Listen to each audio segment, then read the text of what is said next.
Have you ever spent time searching through your phone, poring over what seems like hundreds of photos for that one perfect Instagram pic? You know, they say a picture is worth 1,000 words. I remember spending several days thinking about the photo that I would choose for my CV. Should I choose the one that I think is the prettiest, where my teeth seem to sparkle as they contrast beautifully against my dark skin?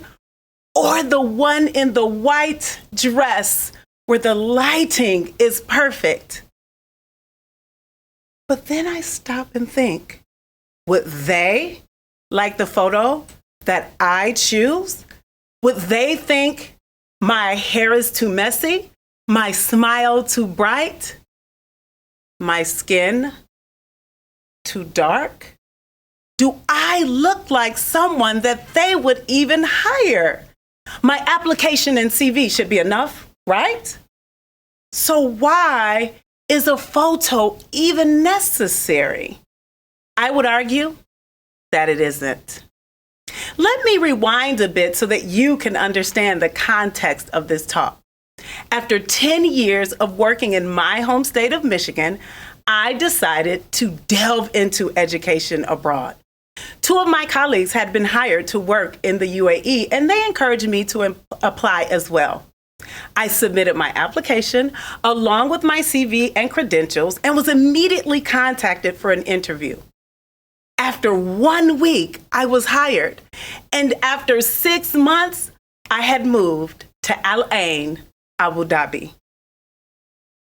During my 7-year tenure, I worked at 2 schools, and my colleagues represented a plethora of countries from most of the continents. They were Emirati and South African, British, Canadian, Lebanese, Sudanese, just to name a few. We were a mix of religious, racial, and cultural ethnicities. Without even realizing it at the time, I was living Dr. King's dream. And it was beautiful. One of my most memorable relationships was with Makina, one of the Kenyan assistants.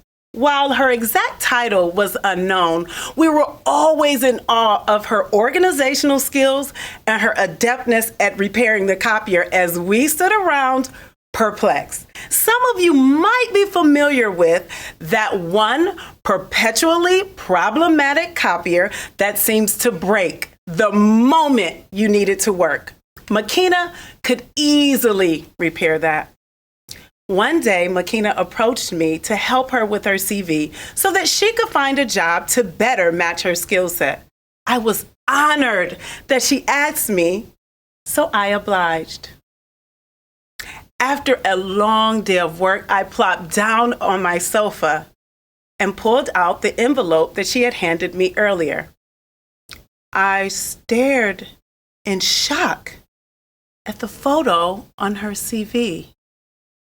My beautiful Kenyan friend had been replaced by an imposter. Her hair was a bit straighter, her nose more slender, and her dark brown skin was now a white, washed ivory. A picture is worth 1,000 words. I never understood why Makina had doctored her photo in that way until years later when I decided to end my contract with the government schools of the UAE and explore opportunities of international schools in West Africa.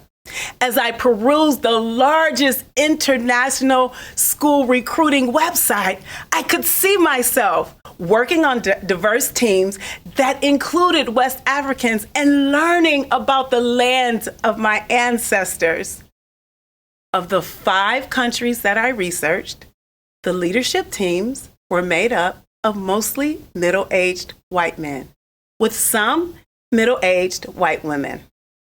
As I examined the school photos, staff photos, a bit more closely, while there was more variety, there was a trend I could not ignore. Even on the continent of Africa, there was a preference to hire those with a more European aesthetic. Now, I am only one person, and there are thousands of international schools, many of which may not follow this pattern. However, imagine how disheartening it was for me to look at the majority of those photos and not see myself reflected back in them. I thought about doctoring my photo in the way that Makina had. Because maybe if I was called for an interview, my race, my color wouldn't matter. But I was reminded of the stories that my great-grandfather told me of being raised in the deep south of North Carolina. Passing as someone I wasn't was unacceptable for me, even in a photo. He would have never approved. Today, I am going to talk about how photos are required for some CVs, how some employers have this requirement, and how this intersects with the conversation of discrimination.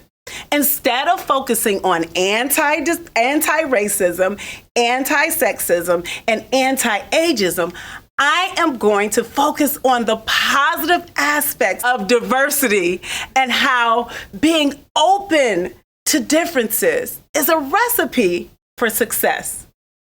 This year, my idea of celebrating cultures through a diversity week finally came to fruition at my international school. We received supportive messages from ambassadors right here in South Korea. We were privileged with a visit from UK's Deputy Ambassador, Mr. Nikesh Mehta, who focused his speech on the positive aspects of diversity and how adding diversity to your team is necessary in today's global society. CMI, the Chartered Management Institute, is an organization that sets the standard for the management profession in the UK. In 2019, they gathered research from Harvard Business Institute, PricewaterhouseCoopers, Deloitte Australia, and McKinsey & Company to pen their article, The 5 Benefits of a Diverse Team. They state, diversity increased creativity and innovation. It causes better problem solving and decision making. Those businesses who promote diversity saw increased profits. There was higher employee engagement, and the companies had a better reputation. They state, diversity within your team will boost its reputation and help you attract better talent. Businesses that are seen to build and promote diversity in the workplace are viewed as more ethical and socially responsible, making it easier for many people to relate to them, opening doors to new markets, customers, and business partners.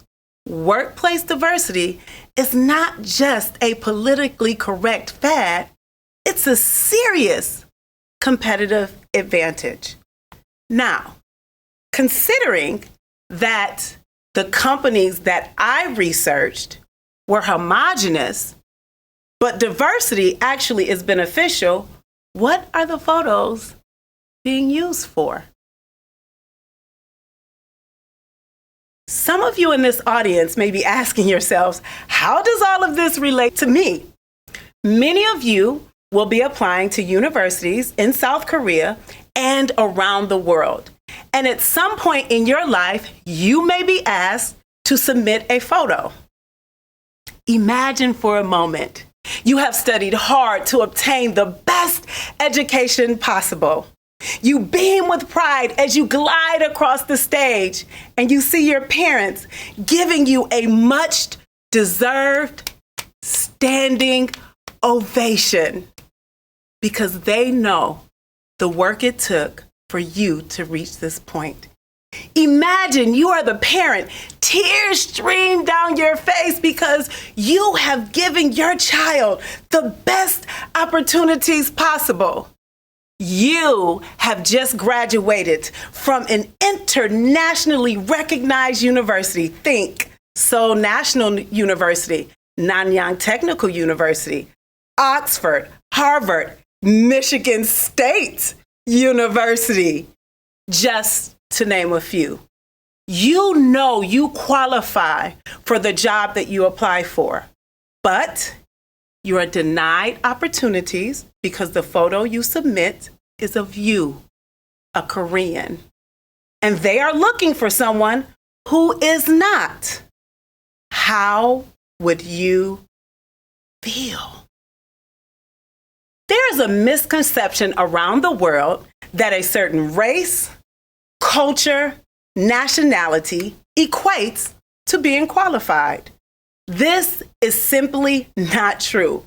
We are all equally qualified or equally unqualified based on our experience, our knowledge, and expertise.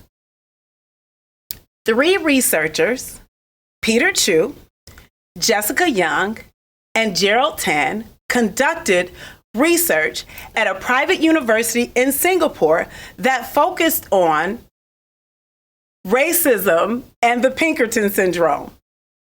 They craftily created 12 qualified resumes and categorized them into strong, moderate, and weak. They then chose 12 names that they thought the participants would associate with Malay, Chinese, and white. They chose 171 Singaporean Chinese undergraduate students to complete a perception of warmth and competence scale, a hiring decision scale, and to assign a salary to the applicants. So, the results showed that the participants rated the Chinese applicants equal to the white applicants.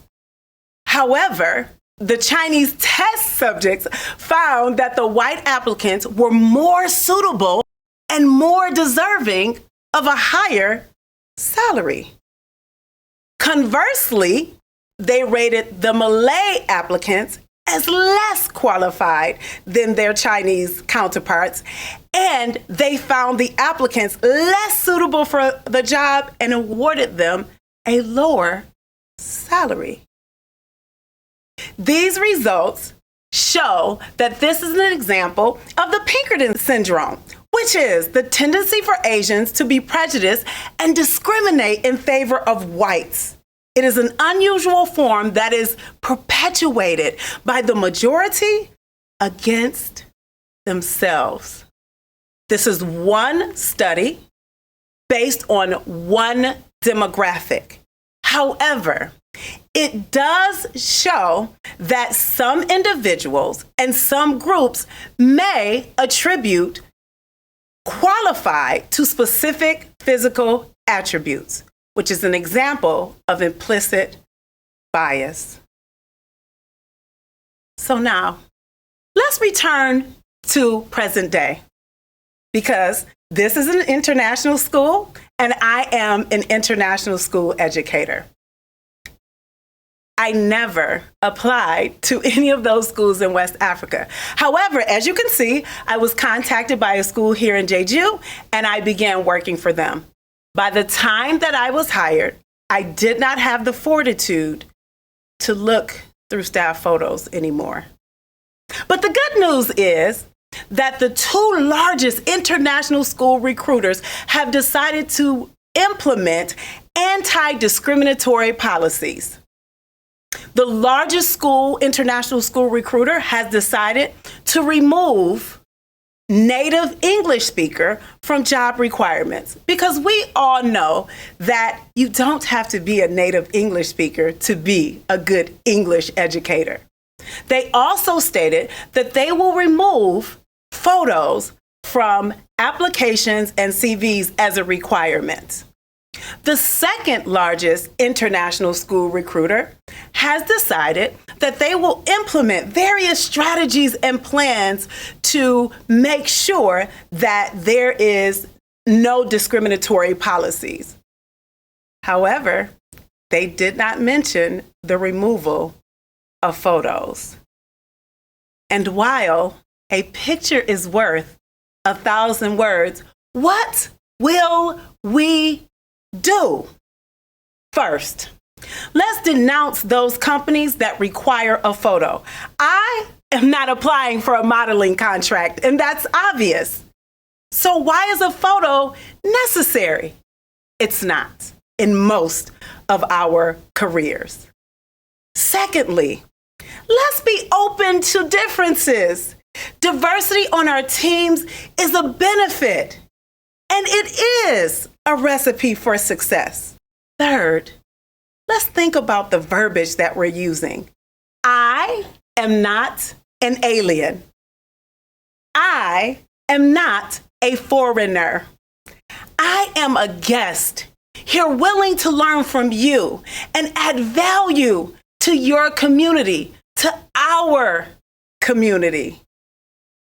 Educators, we need to begin to think about the not so subtle messages that we are sending the students, the parents, and the communities.